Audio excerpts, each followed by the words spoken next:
The Tender Witch. Chapter 4. The Station Master. One of the last to disembark the train, I did not see the Quimby girls. If anything, I hoped Cornelia of the two wouldn't be caught under the spokes of a carriage during their time here. But those were fleeting, nasty thoughts. I shoved them down, and the better part of my heart bid the girls good tidings. I wasn't taught to be nasty, after all.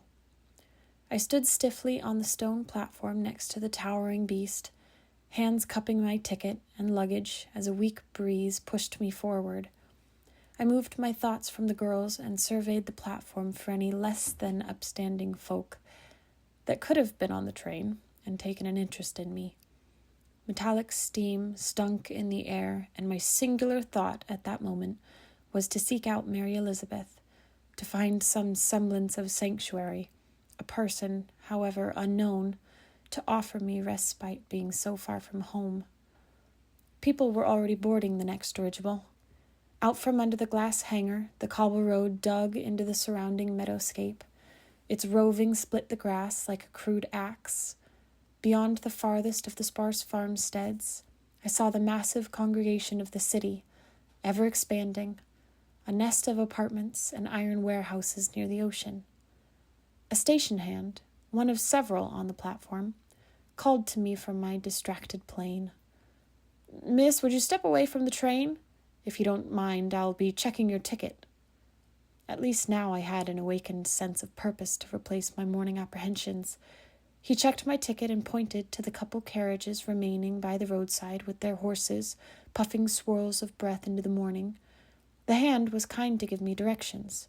I was lucky that, as the station master, Mrs. Langston was not one hard to find. "She lives on Whalefin Lane?" "Yes," the hand said. "The station master resides on the edge of the mercantile district in the station's department building.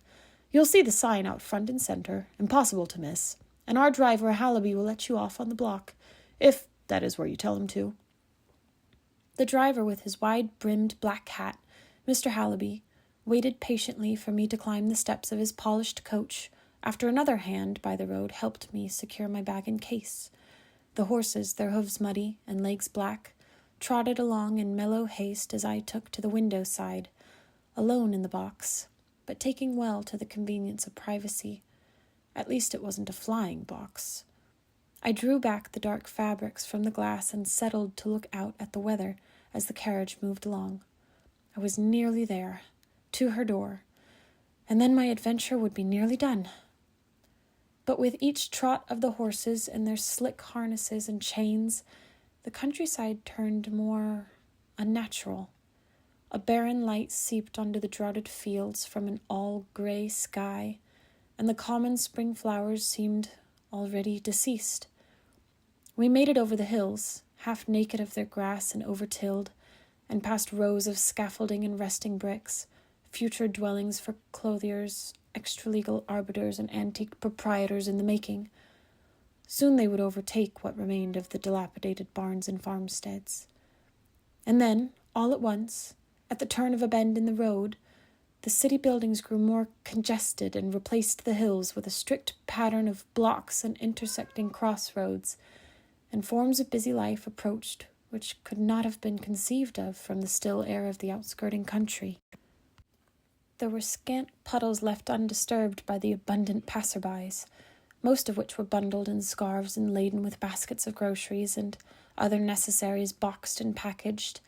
The carriage trundled at a slower pace amidst that morning bustle, slowing at times to an unintended stop, impeded by whole crowds of people, young and old and fairly dressed, stepping from door to door and over the roads. This was a city unlike my town of North End. The buildings in this district were tall, upwards of 3 stories, as precarious as it was, given the cracks and waterlogged foundations. Each building's spine was some kind of crooked, and the roofs, too. Statues squatted at the topmost corners of each block. Eels and muscled cephalopods molded themselves out of the bricks, scowling at the movement of anyone or thing beneath them with an ingrained wariness, moody and forever outcast in the rain. A stone anchor hung around each of their necks. The statues skulked over the highway of overflowing rooftop gutters, as the night rain drizzled down dark holes set beside the road. It trickled from divots in the masonry, staining the roofs, the walls, and leaking in waves from the canals overhead. I heard the shower of it on the carriage roof, and in the angry shouts of Mr. Hallaby. For so much stone and so many sheets of green copper shingles, and so little mud compared to North End, the buildings were exceptional at growing various shades of mildews on their roofs, and in every corner of their darkened window panes. I put a finger to where the green grew in flowery shapes on the carriage glass. With a firm halt, Hallaby called to announce the station department on my left, just past the chemist's, before the next crossroads. I took my leave of the quiet carriage then, waving at Mr. Hallaby as he flicked the horses' reins. Their fretful clomping sent water splashing onto a much disgusted passer-by. Hallaby did not wave back. The city called him to business, not to small-town courtesies. There was no wind here. That is what I noticed first. The lack of it on my skin, my face. The sweet smell of it was gone. The meadows, too, out of sight. And in its place an unsettling suffocation without life or joy. Just bodies pushing past bodies and noise on noise, without order, and all encompassed by buildings of gray-painted bricks and broken stone. I was left on the corner of the sidewalk, looking restless, but could see some ways farther a rusted sign labeled for the Port Floundering Station Department, attached to a corner street post. I stepped over a pile of misplaced litter stuck to the stone sidewalk from last night's rain, and kept my coat wrapped tight and my belongings cradled. I don't think I'd ever been in a city where bumping shoulders was so commonplace, and learned after the passing of 2 storefronts that I was the only one who thought it a necessary courtesy to apologize on my way down the street. I do believe that they minded my stopping momentarily in that current of bodies more than the clipping of shoulders or a suitcase on their calf. One girl dragged her friend over my toes. "We'll be late to Susanna's luncheon." Another man with balding head cut my path short in his crossing, jabbing a boy by the shoulder. "Grab me a paper, James. Give me Marley's discounts." Everyone had places to go, much like me, but everyone, unlike me, was hurried and vocal and excited to the point of expressive agitation. Waving arms and hands and handkerchiefs and turning heads all struck me amazed. They were a colorful people in Floundering, and North End was suddenly a dot on a map, an inconsequential smudge above the prominent port. I would not have been surprised if one were to blow a trumpet in that crowd and start up a parade, with the accompanying sound of their shouts, angry and marveling, all of them, for there were certainly enough people in the streets for the occasion, though the sun had hardly risen to reach noontide. And then I passed my first major side alley. Soggy crates of stock were piled against the similarly soggy walls, cluttered to an acceptable extent, so that the denizens could walk between buildings if they chose, though there were many broom sweepings worth of dirty butcher's paper and packing straw left in the muddied puddles. One glance down the shadowed alley and my nose took an abrupt turn away. I could picture the hordes of vermin which would shelter there in those boxes until cleaning day. I thought the city must have a cleaning day, lest it be buried in its filth. But it was freeing, for at least that short time, even beneath the eerie glaring of the canal statues, to walk as a stranger to all, despite the litter and the crowds, neither of which I felt particularly comfortable amidst. No one looked my way but the street people, and they looked at everyone, so I, among many, did not seem strange. No one cared that I took up my space on the sidewalk. It was liberating, truly, and made my heart swell that not a one thought to look at me and say, "Well, that person there, yes, now they have that funny look about them like they want to stir up trouble and mischief." "You girl! Hey, you, young miss!" I looked to the left and kept walking, my feet catching on the stone. A woman waved from an open doorway by windows layered with rolls of blue fabrics and ribbons. She wore a straw hat about the size of a teacup that perched on the side of her temple. I didn't really think she was calling to me. "Looking to buy?" she chirped. eyes snapping onto me as more people pushed my shoulders from side to side. I nearly tipped over in the hustle as I moved out of their ways and held onto the wrought iron outside her door. But the closer I came, the more her painted cheeks, round as peaches, sagged into a grimace. "I'm sorry," she said with sour eyes. "I mistook you." I lowered my head as this wasn't so new, to be looked at in that way. I lingered, waiting for a lapse in the sidewalk. Too long, I suppose, as she harped at me again to shove off, just as I deserted her fine store's front steps. I drifted away with a silly contortion of my face, a pinching of my nose, and an assault on my ears, which were much more accustomed to bird calls and raindrops. I don't know if I'd harbored hate for something. A place like this, not even North End, so easily before, despite the much appreciated anonymity. Then I found myself approaching a break in the scenery. I came to a low gated wall between the shops, near where the station signpost imposed itself in the way of people on the sidewalk. Inside the gate, a private courtyard of flowers and a looping stone path led up to a wooden double door. The shining gold gate was spread open and stood no taller than my shoulders. The garden was so misplaced in this stone city. I was bumped along by a hurried couple of delivery children jaunting through the street, but stood still a moment, like someone caught between two thoughts, at the threshold of my destination. I had made it to Mrs. Langston's front door, and I didn't think it would be beautiful in any capacity after my brief walk along the block. I took a step forward, one hand tracing the gold quality of the gate, as I saw the blush of pink dahlia planters and young cosmos bushes lining the underside of the station apartment's first-story windows. The garden was utterly overgrown. To spite the stone, grass shoots sprung from cracks and pushed up the dirt, and branches spread wide into the path, uncut and wild, snatching the edges of my skirt and spilling petals all across the ground. A seasoned gardener would be foolish to attack these plants with shears, rubbers or no rubbers, as even the thinnest strands of ivy seemed to engulf the ground, the walls, even the windows on the upper stories of neighboring apartments. The ivy tendrils scaled as far as the roofs and smothered the gutter gargoyles in thick green. To add to the garden's calm beauty, flutterflies of a smoky gray perched on the new budding branches of a corner apple tree, and bees burrowed into lavender from all around, so that the atmosphere contained a humming voice, which one could not perceive outside of the gates.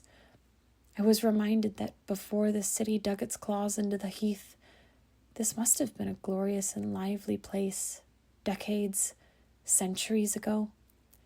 I struggled to weigh whether I should be glad there was at least one garden to be found in this city, or whether I should lament that there was only one, and the world was lesser for it. In the center of the path was a fountain, where several smallish doves hovered on the wet of the rim, and here the ivy spread so the newest leaves seemed to sip from the edge of the fountain's pool like bowed thistle-snake heads. The doves strutted around a woman's statue. She was draped in tarnishing time, and tears bubbled faintly from her hollow eyes, and the face looked tragic to me, if not only intensely simplified. She was as simply carved as 2 eyes, a mouth, and a nose could be. Perhaps that was why she was crying. She had been reduced, forgotten, with no one to tend her or her garden. I stopped.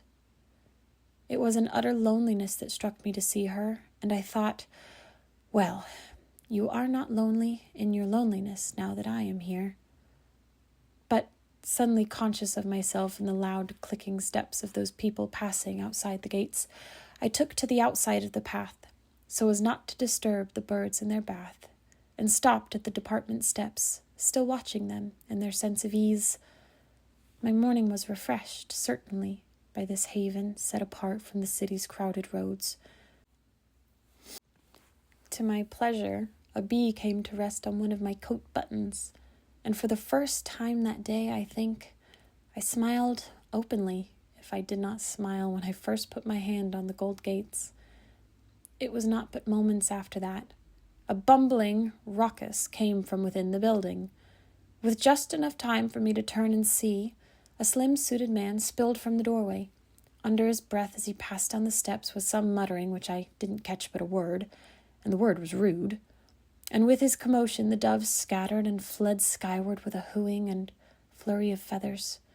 Even the bees erupted in a furious buzz when his slack disturbed the lavender bush they were busy perusing.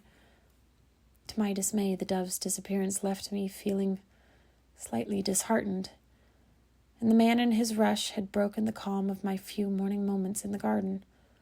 He, too, disappeared out the great gates, off into the city, for whatever he was mumbling about. But there, where the doves had been, remained a large white bird on the statue's outstretched hand. I hadn't noticed it before, but how couldn't I have? Blue eyes watched as the man went on his way and turned to meet me with an intelligent blink. An egret, lost and far removed, likely an eastern wanderer who'd followed the sea-bound creeks from the shady lake to ill effect, perhaps, though it was less slender and more keen to look me in my eye than those or any other birds I'd known with their semi-lucid stares. Its species was definitively unrecognizable to me, even as it stood only 2 arms from my face. The bumbling man had not seemed to see it. The thought returned to me in an instant. I've seen this bird. The light sparkled off the sheen of its wings. It's you again, isn't it? From North End to here now? The bright bird, I thought. The one that followed the dirigible. It stretched a wing so long the feathers dipped into the fountain and sent dancing ripples through the water, and continued to preen itself, not moving its eyes from my own. The single white plume on its forehead bobbed. It ruffled the frills on its chest. I expected some look of weathering or age in those feathers, but the bird was pristine, perfectly white, unsoiled by the soot or the grime. What were the odds I should see it again? I smiled to see it, but what a curious thing, and so strange to find in the midst of the city. You're a beautiful bird, but if I talk to you, they'll think I've caught the fog fever. Or worse, I could be truly crazy.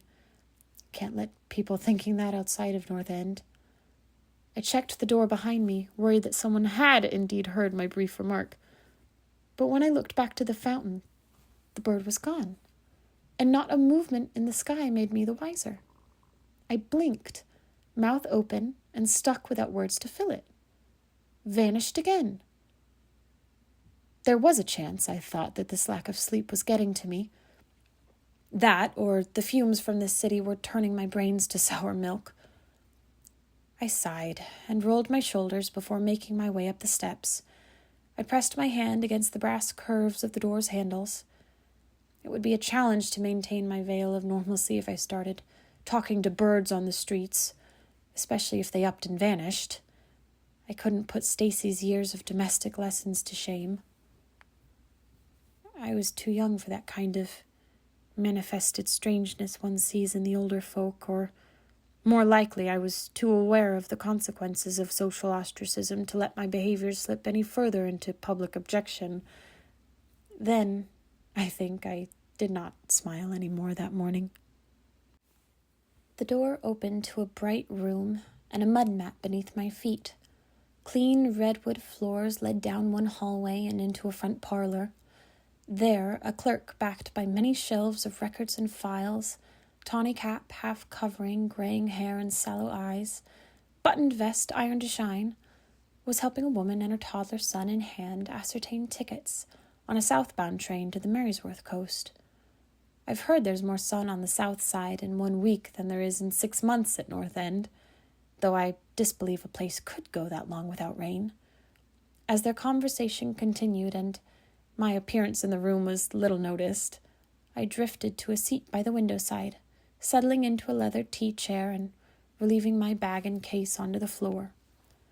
Ignoring the woman and the clerk, I took out the letter of Mrs. Langston's and the train ticket from earlier. Unfolding the letter, I lost myself to the words, daydreaming about anything she would have to share with me about my parents, who they were, how they met, what they wanted from me in my life.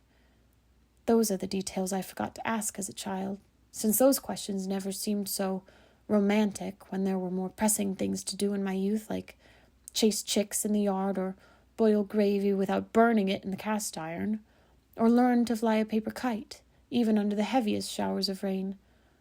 All pointless endeavors now, when I could have spent my long winter hours trailing after my mother's sweet face. My days were much fuller during the time they were alive, even if they were filled with trivial things. She was once a gypsy on the plains, a traveler of the earth, not tied down, not bound by buildings or fences. I could certainly picture my mother with her long skirt and loose hair wandering in a caravan across the meadowlands, but my father seemed more suited to his suspenders and clean-shaven chin. I wondered what would be of my life, of them, had she remained near the forest and him with her, perhaps more alive. But he had carried her away from the edge of the forest to his little cottage at the edge of the sea. He did used to call her his... what was it? His sunshine? I'd overheard the term on some occasions when they thought I was tucked away for the evening, and only firelight lit the confines of the house. He would read her poetry by the hearth. Stanzas by the late G.M. Janet were her favorites, and he would say without looking from the page, "Here, sunshine, here's one you haven't heard." And she would sketch scenes of forests and forest folk, smiling to think of the life she left behind, to build a life with the one she dearly loved. I smiled too, to myself behind the letter in the tea chair. She was a ray of light, just like Papa said.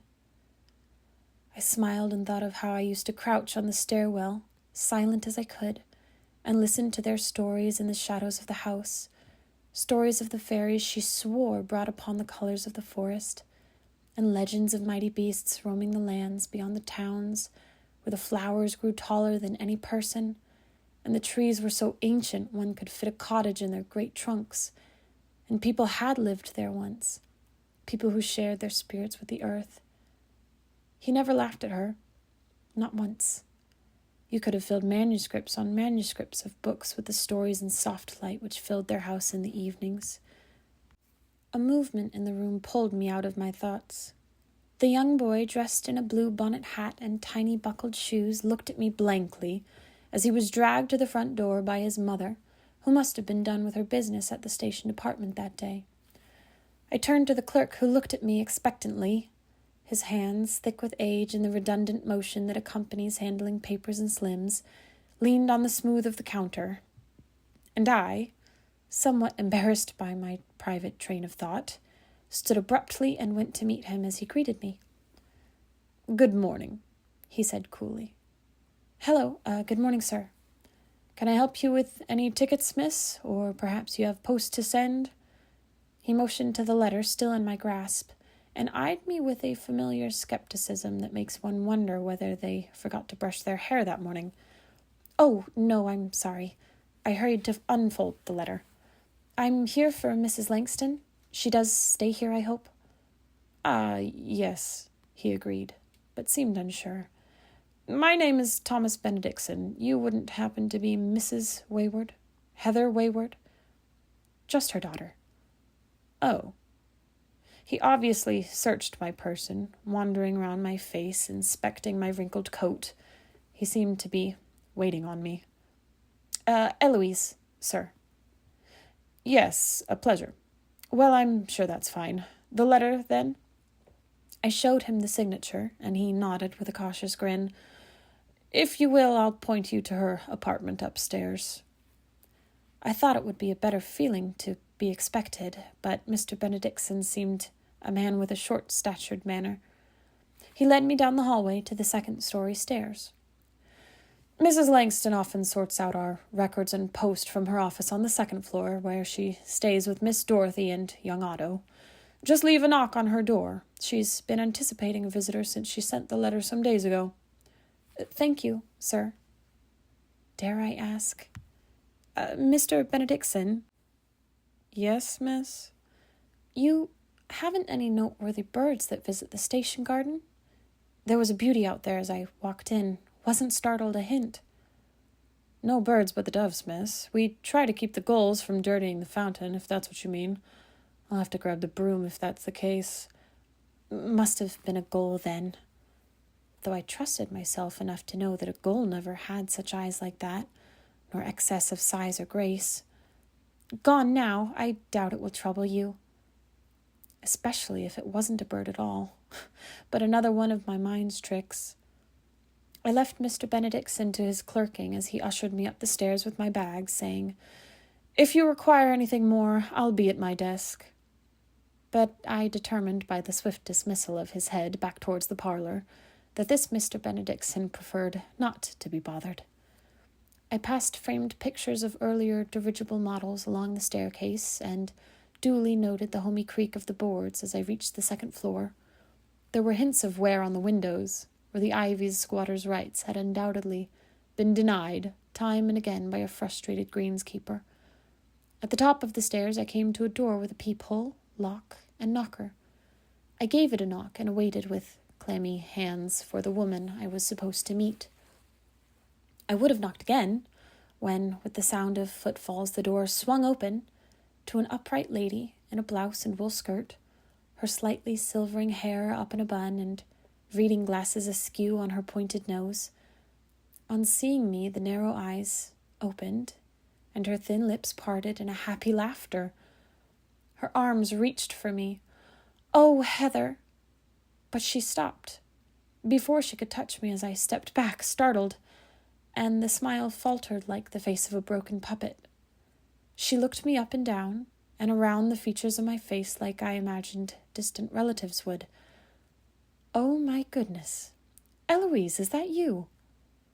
Her thoughts ticked away quickly behind her eyes as she stood straighter and composed her confusion.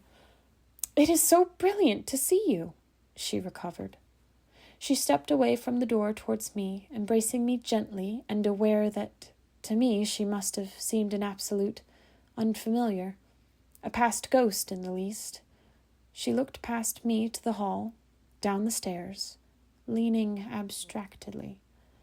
"Hello, Mrs. Langston. It's a pleasure to meet you. Again, I mean.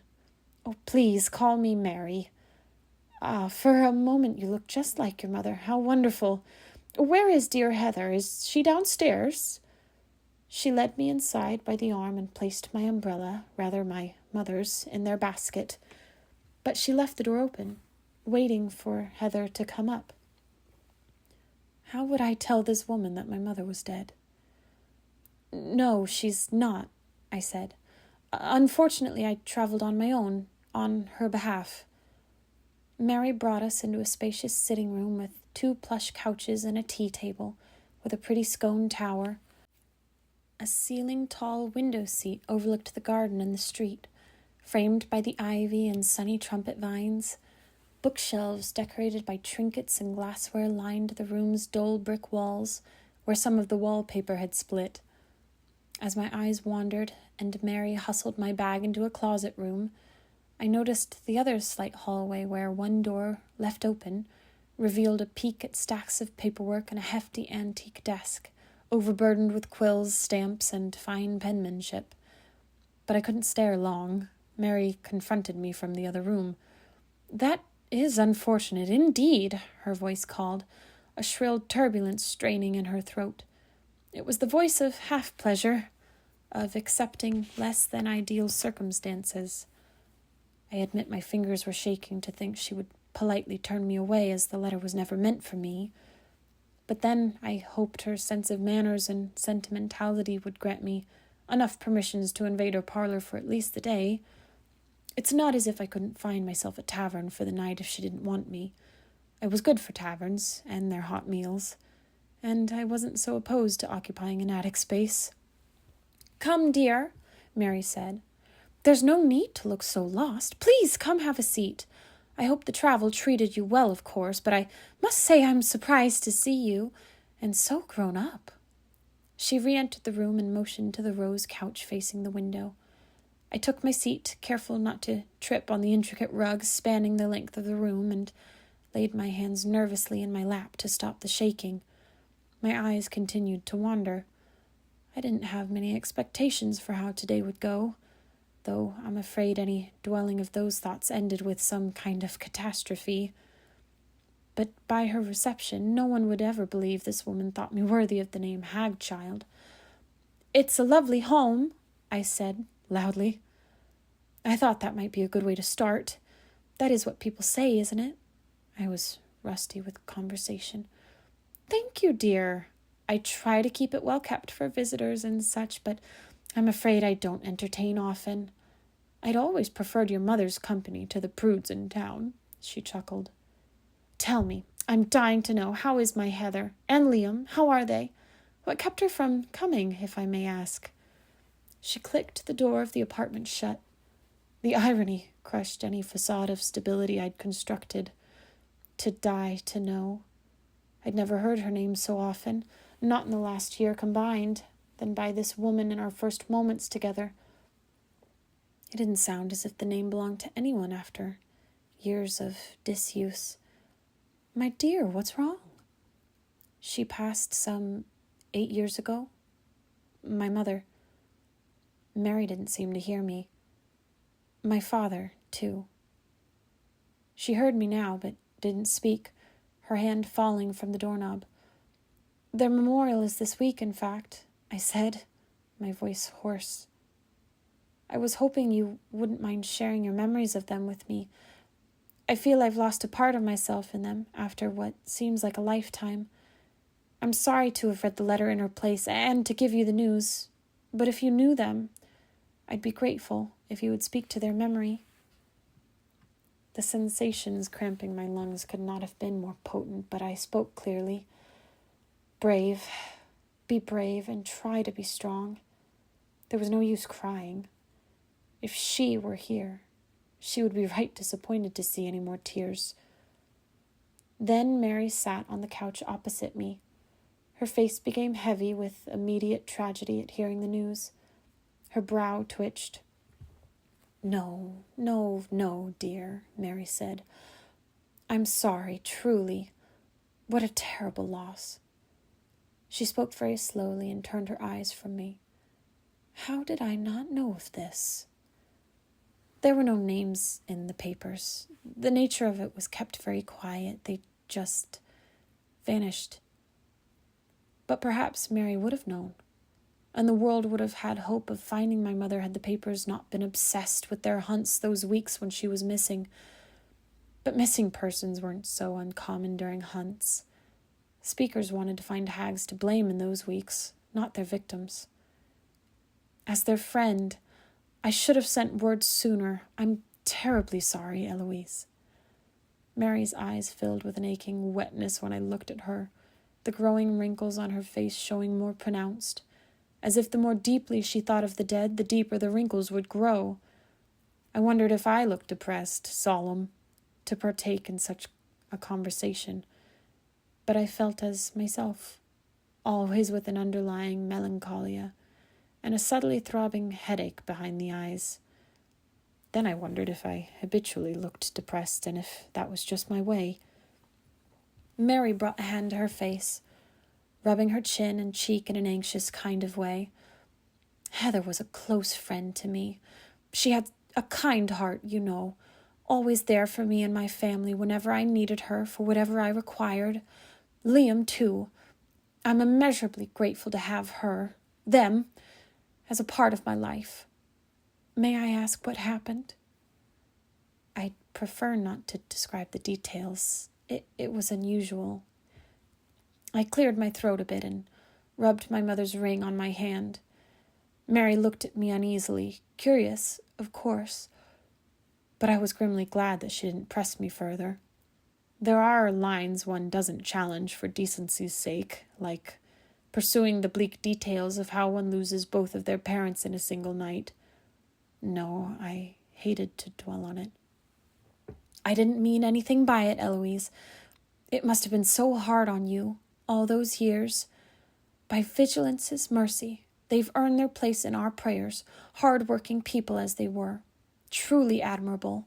I'll think of them. She took a hanky from her skirt pocket and dabbed her under eye and the corner of her nose, making efforts not to sniffle too loudly. She reached for some of the scones in a saucer left on the table, passing me one which I let sit in my lap. "Let me not dwell on this," she said. "You've had a journey of a day, and are tired, yes? You haven't been in my parlor for so long." She paused. Neither of us touched the scones, but held them hostage. "You know," she smiled, as warmly as a face red with a recent weeping can, "the garden was your mother's design. When your father first came to help in the construction of the new dirigible station, she begged to landscape my front lawn. It was a pile of unbecoming cobblestones before she tore the rocks up and let the dirt breathe, as she put it. Funny woman in her words. It's a bit of a mess now, impossible to tame, you'll excuse that, but—" I smiled as well, if only for kindness. I wanted to hear more of this, more of her. "It's beautiful." She had a way with the earth, she did. Do you share that green thumb, my dear? I've certainly tried my hand at gardening, little sprouts like potatoes and flowers in spring, but there was no one like her. Agreed. How wonderful, Mary said. She uncrossed her ankles, straightened the seam where her blouse tucked into her waist, and stared at me straight, noticeably pleased to speak beyond the bad tidings I'd brought into her parlor. But one could tell she had things to do beside make idle chatter with me. "You know, we would absolutely love to have you here with us, dear, if you have no decided accommodations, I presume. It's a bit short of notice, but Dorothy's room has a spare cot with quilts enough. This will work out just fine, I think."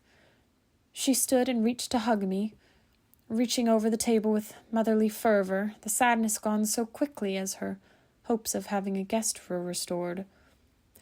"Now, I hate to be a disaster of a host. I'm afraid this lady of the house has some paperwork to file. Vigilance willing, I should finish by the time Dorothy's home. The dirigibles never have a day off, it seems. A boring task indeed. But don't tell Mr. Benedictson downstairs. Paperwork is just about all he's good for, and we wouldn't want to damper his one good use, now would we? I'll be sure not to be a bother to you." She rose, and I did, and touched me on the shoulder. "You're no bother in my house, Eloise. In fact, I speculate your presence will rouse the spirits of my poor household. Oh, you haven't seen Dorothy in so many years you may hardly recognize her. And Otto, by vigilance."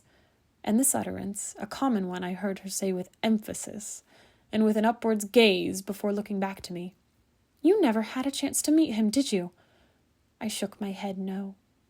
"Well, he is quite the strapping young man, if I may say young, and nothing else of him. But every day, to my dismay, it seems he grows threefold. What is a mother to do?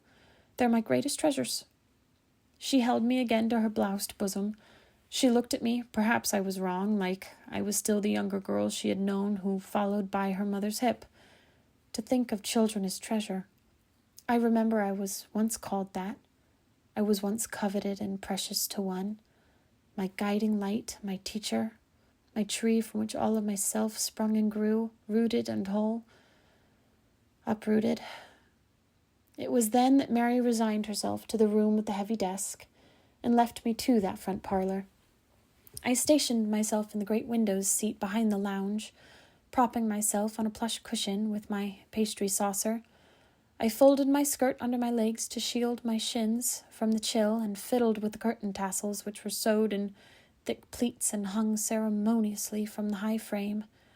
The curtains, a muted emerald, were both dusty and decadent, the latter in a way I'd never experienced in my own home, where the nearest equivalent was the wood shutters my father had fashioned to hide us from tortuously bright mornings intensified by films of fog. Because Mary also had a collection of tomes on her shelves, set beside the baubles of porcelain statues and paperweights, all as dusty as the curtains were, and gathering more in the stale cold of the air, I thought to choose a title. Common, proper, and advantageous etiquettes of upstanding gentry folk. I might have gone outside for a stroll around the block had I not come down with something nauseous. A pounding head wasn't so new, but it seemed the culmination of the day before into today was enough to set my temple to sweat. That, and the sun was burning away the peace of the clouds, and struck my eyes into a fit of squinting. And then there was the remembering of the crowded, smelly, and abundantly noisy state of the roadsides.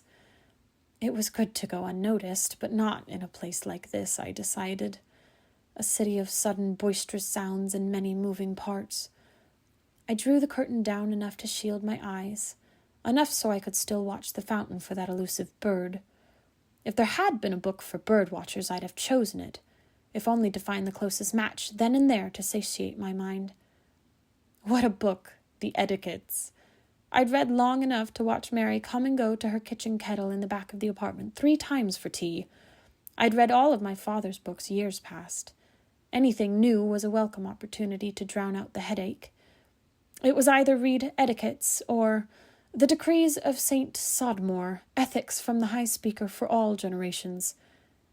But I'd be riddled with more blasphemous aches to read the second. At least from the first account, a comprehensive if humorously dry instruction on one's public hygiene and the correct angle for propping one's leg over knee, I now knew that in the city, and among the company of people such as the Langstons, people with enough conscientiousness to keep a book like this, I ought not to tie my laces once, but perhaps 3 times before setting out, and any less than twice was foolishness. Apparently, to tie them once was to lack the discipline, patience, and perseverance so valued by an upstanding individual representative of both class and religious devotion, for we are children of vigilance, and to each other are all of our actions and inactions accountable. These were the familiar words of the speakers which I could not have been forced to take seriously, though the sentiments were common enough. To discipline oneself according to the law and the words of the chosen, to be patient for one's due rewards, to persevere in the face of all hardship. To deviate was a sign of madness. I admit that Mary did lean from her chair in the far room to know for what reason I could be laughing to myself. Books, no matter the content, were a pleasant distraction that afternoon, even if I knew with an immortal certainty I would stand no chance at being the upstanding young lady of the inside cover. One could tell as much from my loose hair, which I wore like my mother's, and my once-tied shoes. And then, out of the creased and note-marked pages of the etiquettes, came a sound from the lower floor. The walls were thin enough that I could hear the fuzzy murmur of Mr. Benedictson receiving and handling the letters and travel plans of anyone who passed the threshold of the front door. But then the door was slammed, and a shameless giggle scrambled up the stairs, followed by another pair of slower-moving, dainty feet. The giggle waited, bouncing its toes, as the dainty feet turned a key in the lock of the parlor door. Mary rounded the corner, removing her glasses and little looking to me.